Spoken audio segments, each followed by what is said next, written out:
You know that feeling when you set a reading goal in January, you download a cute Notion tracker like mine, maybe even you start lighting a candle and you have this whole ritual for when you sit down to read, all for the vibes. And by February, you are 5 books behind and you're avoiding eye contact with your TBR and your tracker. Yep, I've been there myself, but what if I told you that maybe your birth chart could actually help you explain why some reading routines feel impossible to stick to while others just click? Today we're going to be talking about how your sun, moon, and rising signs shape your reading life, whether you're a mood reader, a tracker addict, or someone that is still trying to finish the book that you started in 2022, this episode is going to be for you. Are you ready to figure out how to set better reading habits or even pick better books for yourself? Let's get into it.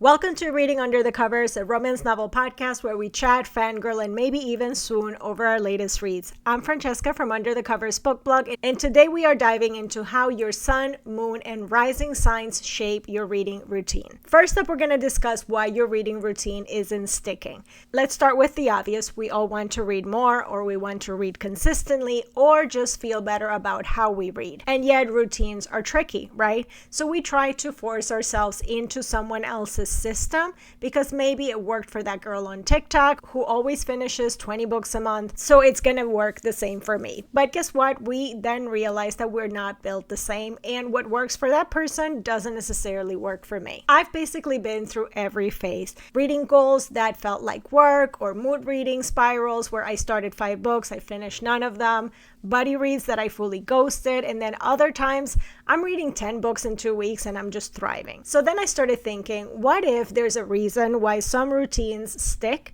and others don't? And what if all of that has less to do with discipline and more to do with personality?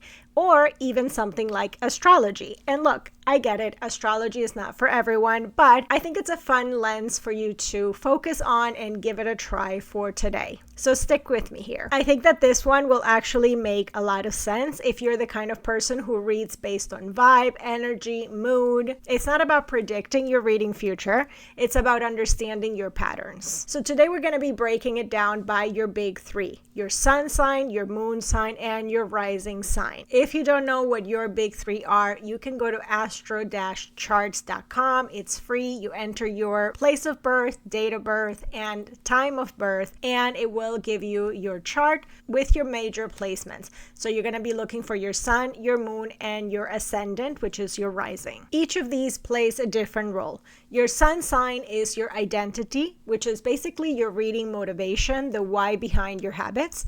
Your moon sign is your emotional vibe, what books you turn to when you're overwhelmed, when you're tired, or when you're deep in a slump.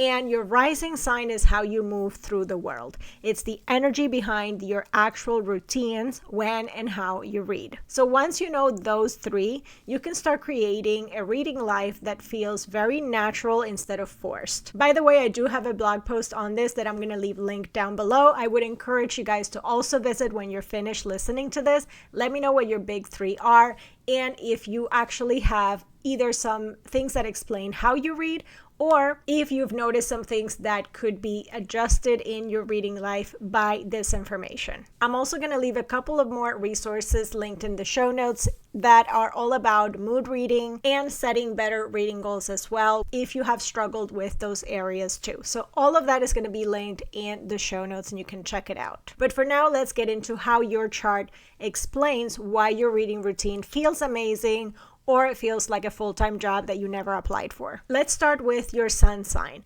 This is the core of who you are. This is where your reading motivation lives, basically what makes you want to read in the first place. And we're going to go over all 12 signs here briefly so that this doesn't turn into a super long episode, but you're going to find the tidbits necessary for each of your signs here. So again, this is the sun sign.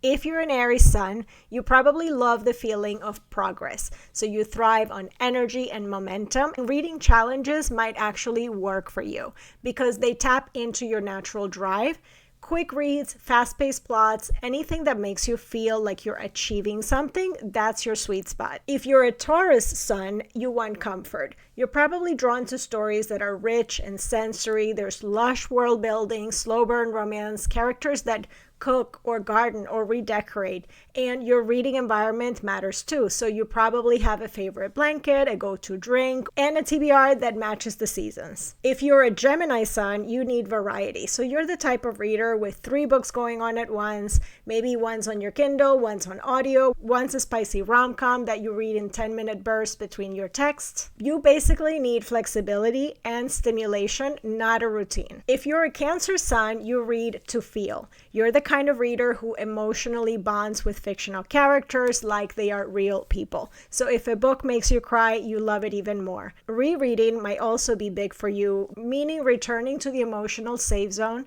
when life gets overwhelming. If you're a Leo Sun, drama is your thing. And that's not in a bad way. But you love a story that brings all the feels. You might be drawn to epic romances, bold characters, or series with strong aesthetics. You also like talking about books and sharing them with people. Book club leader vibes. Now, Virgo Suns read with intention. You might track your reading, you might annotate, or you have a system for your TBR, but you also appreciate a neat plot structure and well-written characters.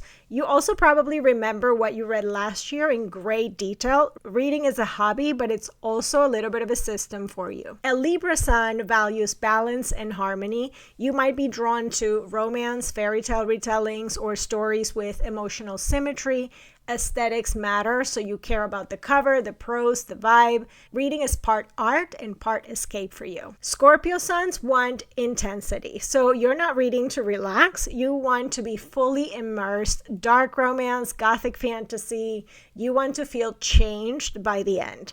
Reading is all about transformation. If you're a Sagittarius Sun, you read to explore. You love travel stories, speculative fiction, or philosophical themes. You're probably the person who jumps genres often and doesn't stick to a strict TBR. Basically, freedom is key here. Our Capricorn Suns are strategic readers. You set goals, you track, you follow through. There's a long series, you're in. You're also not afraid to DNF if it's not worth your time. If you're an Aquarius Sun like me, you probably gravitate towards the weird and wonderful. Time travel, experimental formats, alternate universes, anything that breaks convention. I personally love stories that make me think differently or challenge the way I view a character. And for Pisces Suns, those are the dreamers. So you want to fall into a book and forget that the world exists. You love a soft fantasy, soulmate tropes, or poetic writing. You feel everything, and reading helps you process those emotions safely. Okay, so that gets us through the sun sign. But now, let's talk about your moon sign, which I honestly think is the most overlooked part of your reading personality. So your moon actually governs your emotional world. It's your inner needs, your instinctual reactions, basically your comfort zone. So when life feels chaotic, when you're in a slump, when you just want to feel something like feel safe, you're usually reading from your moon sign. I have a Leo moon, which means that when I'm emotionally overwhelmed, I want books that feel dramatic and cathartic. I want passion, I want tension, and I want an emotional release. I'm not reaching for a chill slice of life book. I want something that is bold and demands my attention, and it gives me that cinematic payoff. So let's go through all 12, and I want you to think about the books that you reach for when you're emotionally drained or just vibing out. If you're an Aries Moon, you want distraction and energy. Slumps don't just get fixed with quiet stories for you. You need action, you need banter, and even spice.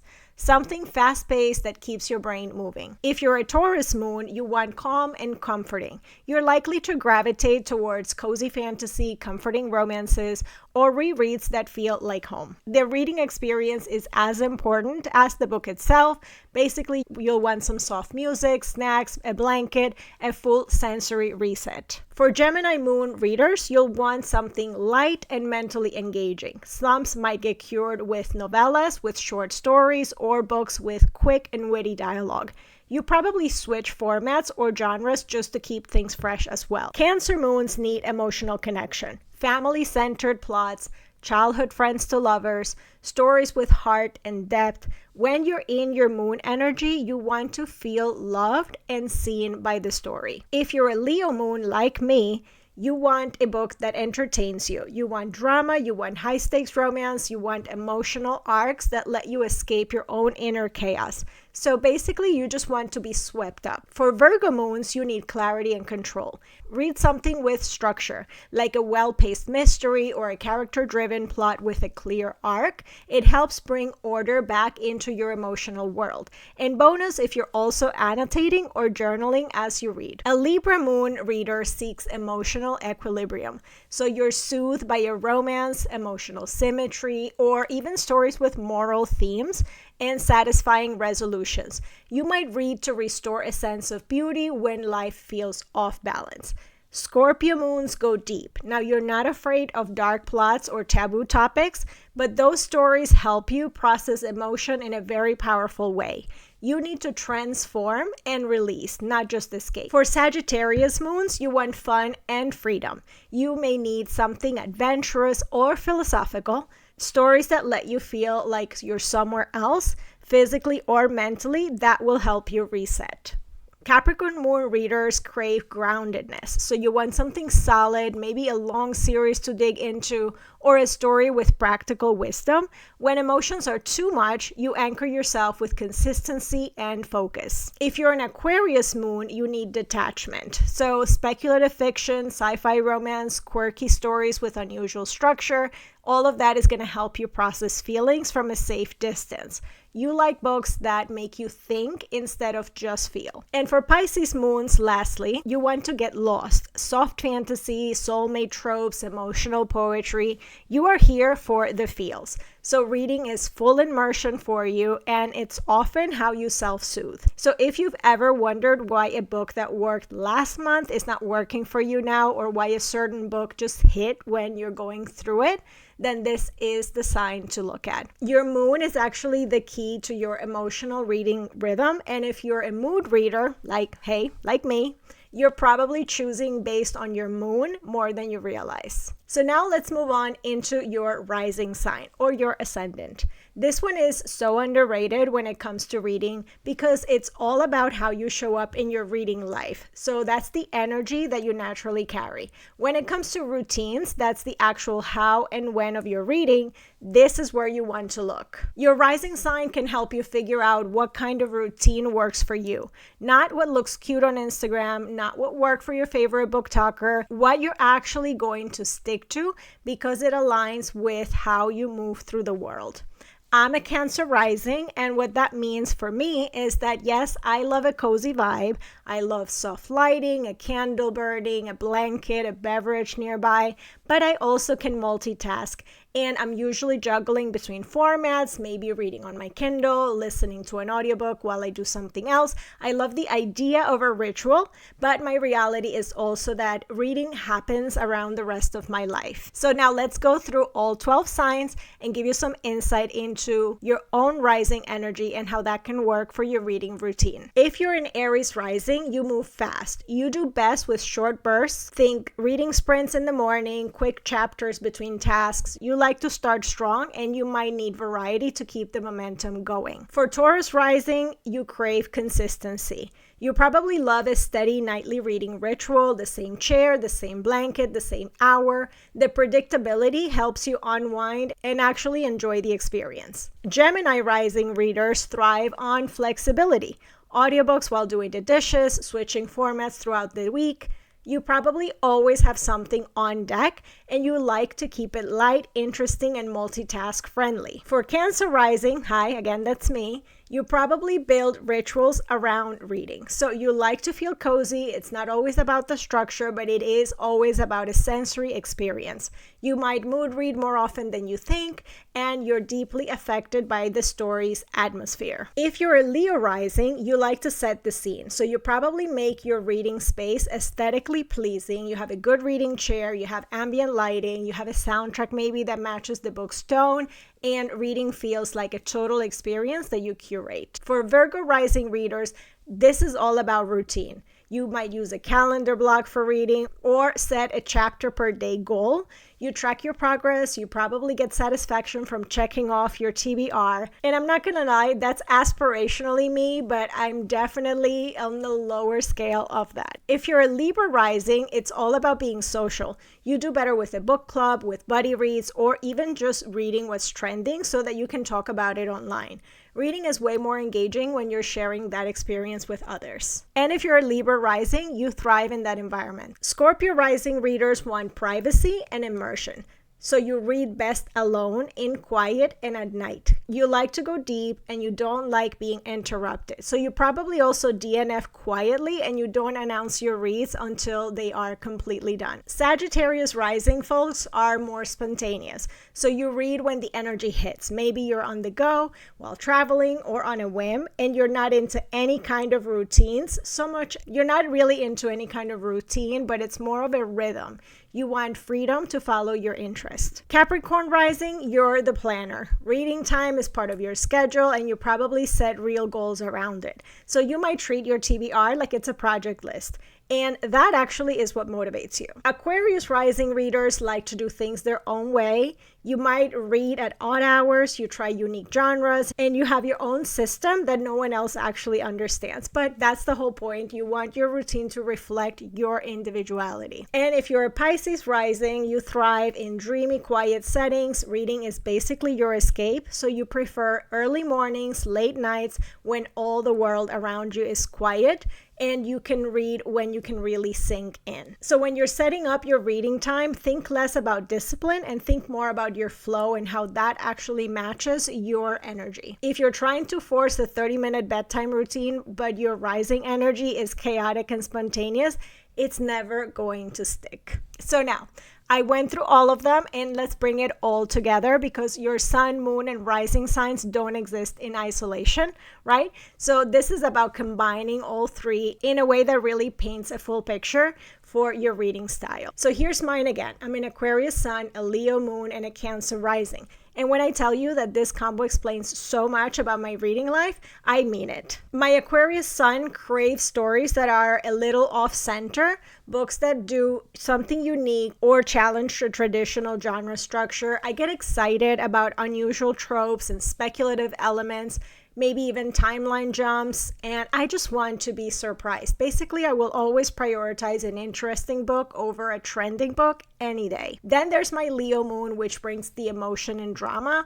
I love big feelings in books, characters with intensity, romance that really hits hard, little angst, a little yearning, absolutely. If it doesn't make me feel something, it's not going to hold my attention. And finally, my Cancer Rising explains why I care so much about the vibe. Even if I'm multitasking or reading in weird windows of times, like audiobooks while I'm doing the dishes or anything like that, I still crave softness around the experience. And whenever I get the chance to slow down, I definitely love to set the mood with soft lighting, warm drinks, cozy candle. I just want the moment to feel like a mini retreat. So together, this big three tells me that my reading life needs to be flexible, emotionally rich, and sensory aware without a rigid structure. That's why a rigid reading challenge doesn't always work for me. I can set goals, but I still need freedom. And that's okay. Your big three might tell a totally different story for you. So let's say you're a Virgo Sun, a Pisces Moon, and a Sagittarius Rising.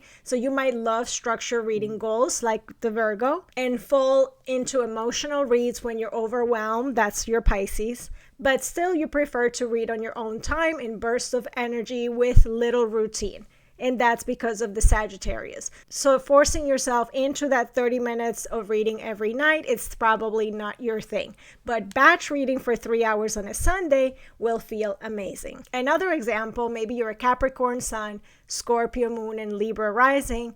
That combo could mean that you're disciplined about your goals, emotionally drawn to intense, darker stories, and motivated by group reads or the chance to talk about books with others. So you might actually thrive in structure and social engagement, like a year-long read-along with a tight-knit group of friends. Once you know your own energy, you can stop fighting against it and stop feeling guilty that a daily tracker doesn't motivate you or that you only read in emotional waves. You can also use your chart to check in with yourself when your reading starts to feel a little off. Am I trying to follow someone else's structure? Am I neglecting what I emotionally need from a story?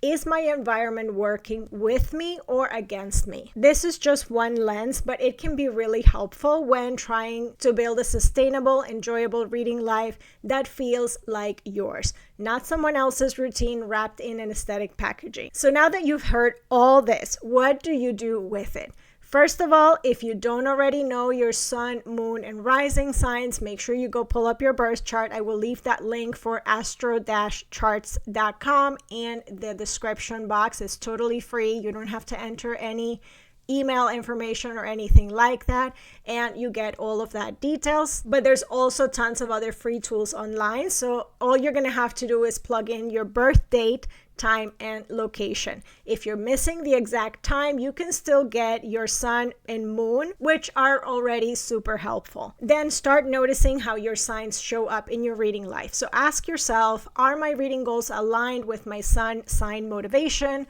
Are the books that I'm reaching for emotionally satisfying for my moon sign? And is the actual way that I read, the timing, the format, and the setting reflecting my rising sign? If any part of your reading life feels off or forced right now, this is a gentle nudge to shift things. And sometimes all it takes is moving your reading to a different time of day, switching formats, or adjusting expectations. So maybe you stop trying to read every single night and instead you batch read once a week. Or maybe you give yourself permission to DNF. Maybe you finally embrace the fact that yes, you are a mood reader.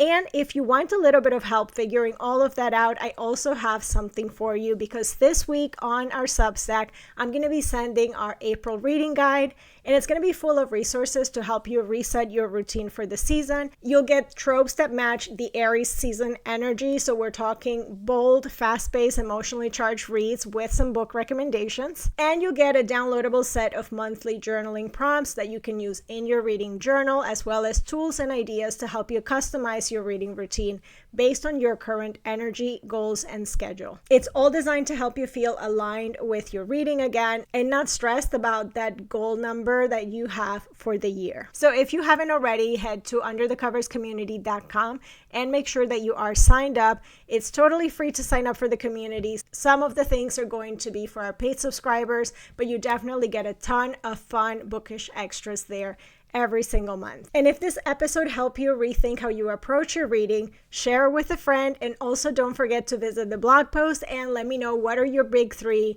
and what were some of the things that you took away from this and that you may be applying to your reading life. As always, don't forget that there's going to be tons of book recommendations on our blog at underthecoversbookblog.com, and you can also find all of our socials as well in the show notes. If you're tuning in from YouTube, don't forget to like this video, subscribe to the channel, and hit that bell notification so you don't miss any videos from us. But for today, that is all I have for you guys. I hope you find something wonderful to read this week, and I will see you guys in the next one. Bye!